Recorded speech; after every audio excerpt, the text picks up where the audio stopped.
Hey gang, Ronan here. As you can see in this game, we've got AuthenticX playing the Tier 10 US battleship Montana. Matchmaking, well, it's an all Tier 10 match with 4 destroyers per side, a lot of torpedoes. Now the good guys have a Druid, which does not have torpedoes, just a whole heck of a lot of Daka from the guns.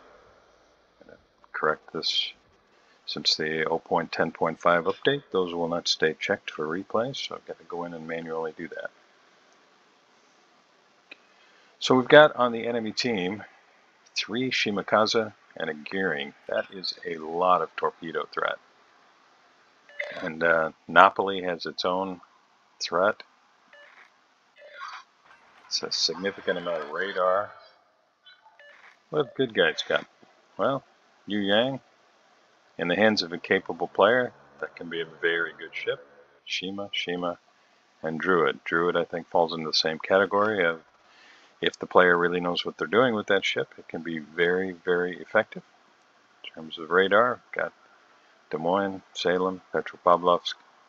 And the Petro is a division with the Hindi. Presumably, the 2 of those will stay fairly close to one another to offer support. Now, just looking at the way that the mini-map is unfolding here, I see that our hero is firmly committed to the Alpha Cap. Now, this is risky, pushing outside when there are only 3 ships. The majority of the team is going to end up over at Charlie.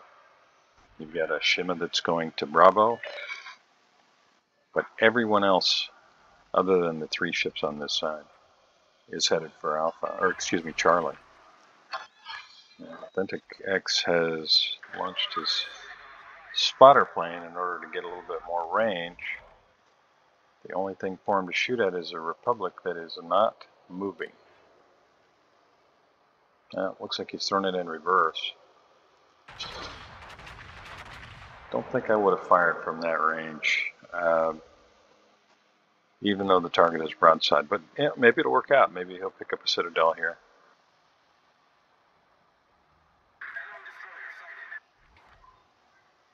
Oh. Doesn't take much movement from that kind of range. That's a long way out.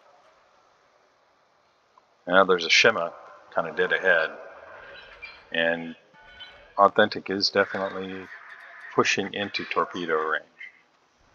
Shima probably running the 12-kilometer torpedoes. It can run 12-kilometer, 8-kilometer, or 20-kilometer. 20 kilometers, well, they get spotted from 2.5 kilometers out, but they hit every bit as hard. The fact that AuthenticX is pushing forward means that he could still be pushing right into them. Now that Druid is just putting out a lot of shells. There are the torpedoes. No surprise there. AuthenticX may be able to turn in between them. That's going to fly over the Yamato, I think. He turned just in time. I think he can avoid this as long as his tail end doesn't slide out here too far. Yeah, narrowly avoids that. Well done. Plymouth showing some broadside. Turn out as quickly as he can. That's going to be outside, I think, and a little bit short. So Plymouth was already starting to turn. Now, if you are watching this and you are unfamiliar, there are some things on your screen that are from what's called the mod station, and this is it's a small program that Wargaming put together to make use of mods that have their seal of approval. One of those mods is an indicator underneath the aiming reticule. Of course, he has to be logged on to someone for that to be the case. I'll show you that again in a minute. Oh, there we go. So you can see directly into the reticule now, there's something that says 23, 24. That's the angle of the ship you're targeting to you, and then underneath it is your angle to them. Give you some idea of their direction and how to place your shot. Now Yamato is moving away, and it is also moving side to side. But AuthenticX is aiming more side to side, so those shells might all end up splashing in the water, short of the target. We'll see. Yeah, one overpen, that's it.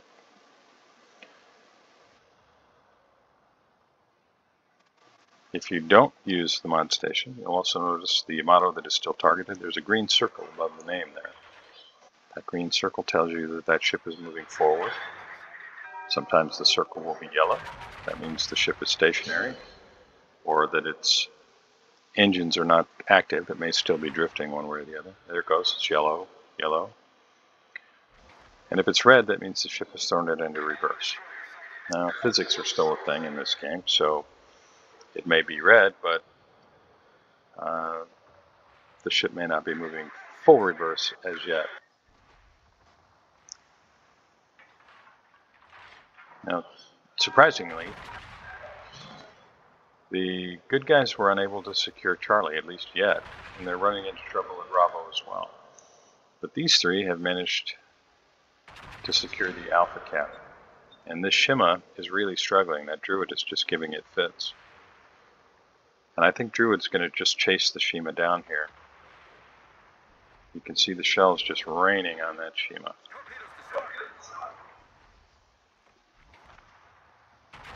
And Druid does finish off the Shima.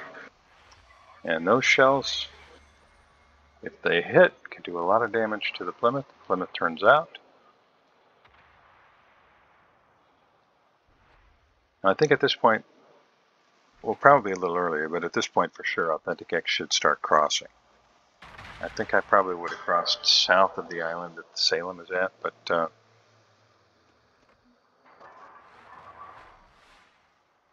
guess it's not that critical now that the Shima's gone. And the enemy Shima at Bravo is probably taking a lot of fire from Des Moines. Let's hope to see that get sunk. But the bad guys at this point have lost 4 ships. Good guys have only lost 1. Good guys have only lost 1 Shima. Now Druid he's close to being gone. And there he goes. So friendly Shima takes out the final enemy Shima. And the Republic takes out the friendly Druid. But that means the bad guys only have 1 destroyer. They've got their gearing. And the good guys still have a Shima and their Yu Yang. And they are working together over there, well now, on the 10 line. Now one thing that AuthenticX's positioning here is doing is it's eventually, as he pushes forward this way, it's going to create some crossfire opportunities, either for himself or for all of the ships that are south of the Charlie Cap. Gearing is detected. If anybody can get guns on him, and it looks like the Petro can, they might finish him off. He doesn't have very many hit points left. Yeah, Petro got him. And that, at least in my opinion, puts the game pretty much out of reach for the red team. They don't have a destroyer at this point. Good guys still have 2. And the good guys have just a big ship advantage. Good guys still have 10 ships on their team. The bad guys are down to 6. Good guys have a 2 cap to 1 advantage. Now the Republic does take out the Petro, but that still leaves a pretty big ship advantage for the good guys.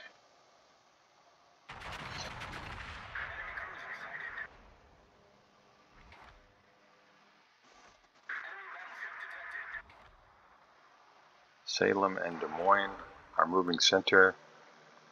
Des Moines making good use of the island cover. I'm guessing he's probably able to get some shots off between those islands over there. Spotter plane goes up. Plymouth gets splattered by the Salem. And at this point, it's just going to be a full speed run across the top of the map here for AuthenticX. Republic is not moving quickly, but at that range, 22 kilometers out, those might land, and if they do, let's hope they do some damage.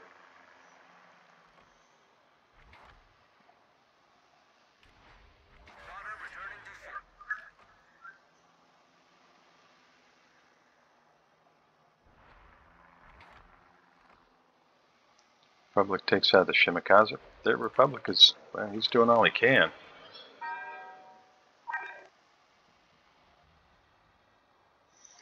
So we're 10 minutes in, and our hero has landed 16 shells on target and has 1 Citadel for 38,000 or so damage. He has tanked 1.6 million potential damage. He's definitely taken some fire. He just hasn't been able to land too many big shots.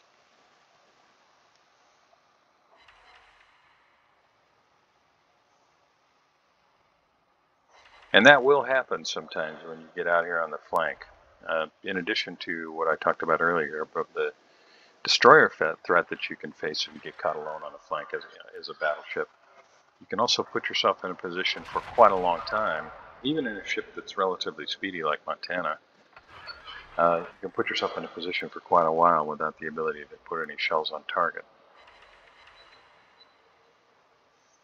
Now, if you notice the minimap, the Republic is about to come around that island. And he's going to square off with the friendly Salem. If I were playing this Montana, I would have swung my guns around that way, because you're going to have a broadside shot on that Republic. And against this angled Montana, these AP shells are going to have limited effectiveness. You can see the Republic out there.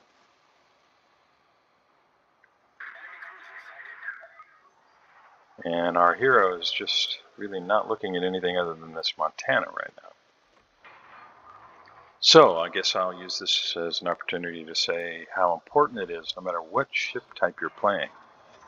After you fire or drop torpedoes or use whatever weapon system it is, zoom back, like AuthenticX is here, but take a look around. Because right now there's an opportunity to finish off the Republic, and it's been there for a few volleys now.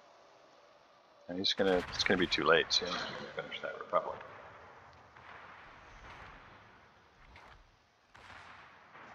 But damage is up to 42,000 now, and this is basically a mop-up operation for the good guys. Bad guys have a couple ships that have pushed into Charlie, but that's really not going to go anywhere. Yu Yang is in Bravo now. Friendly Des Moines is still there as well. And that's probably where these shells need to go. You got to aim into the superstructure. Friendly Salem says, nope, I'm going to get this kill. I'm just going to run right in here and tank, but I think the Montana's going to blap him at that range. Yeah, he probably would have been better off just ramming that Montana, keeping his nose to him. And our hero's showing a little bit too much side. You can see he's at a roughly 40, 45 degree angle, and that's too much. And down he goes. So, in the final analysis, 93,000 damage, that's respectable. Almost 2 million potential damage tanked. 2 Citadels, 47 shells on target. And this one goes in the W column.